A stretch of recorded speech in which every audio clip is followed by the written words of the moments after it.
What's going on, guys? Welcome back to another Madden 13 video. As always, I ask you to take a moment and hit the like button for me, as well as subscribe to my channel if you aren't currently. This is going to be a scripted gameplay video. Scripted gameplay is a sensitive topic for a lot of people, so if you want to leave criticism of this video in the comments section, I would welcome your input.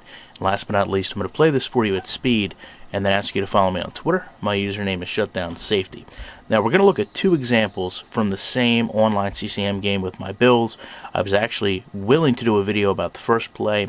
However, you'll see it would have been a little bit difficult to do. But once this occurred, it gave me a perfect way to tie both of the plays together. So basically what we have here is a shotgun formation. You can see Alex Smith takes the ball, have to drop back from a little pressure here on the left side. Pocket formation is pretty good. And you can see I release the ball here, try to lead it to an open receiver who's got position on the cornerback. And as we notice, this ball starts to come in.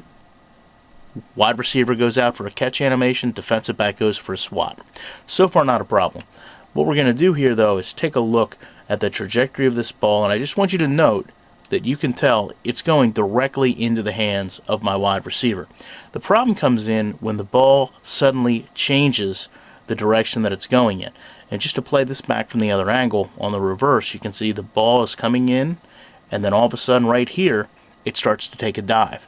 Now, this obviously is a reaction of an animation of the pass deflection being made by the cornerback.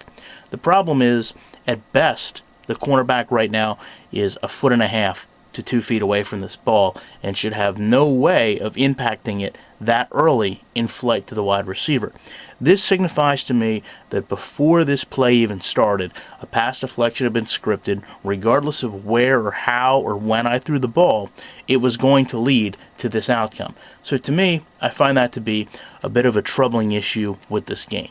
Now, like I said, I wanted to tie another play into this. We're going to go back to the game recap, look at these highlights. You can see there's a 3-3 game here.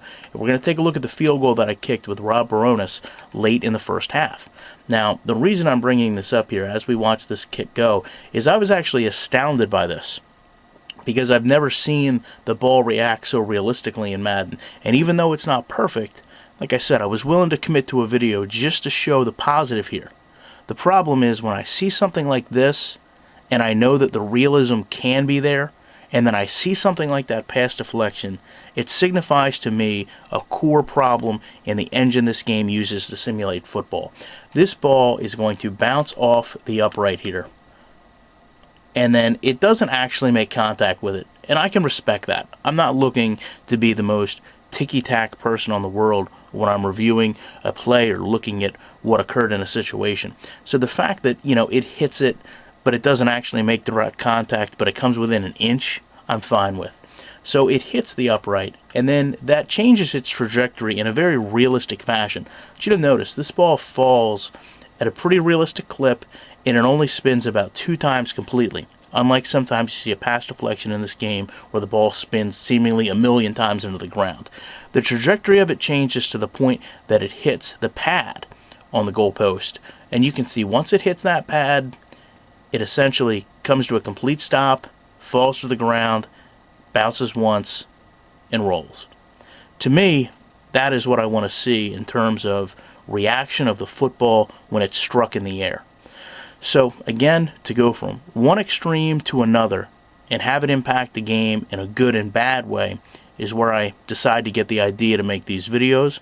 I hope that you guys watch your games this way, in this detail, and make your own videos. But if you don't, I'll be back in the week to share more with you.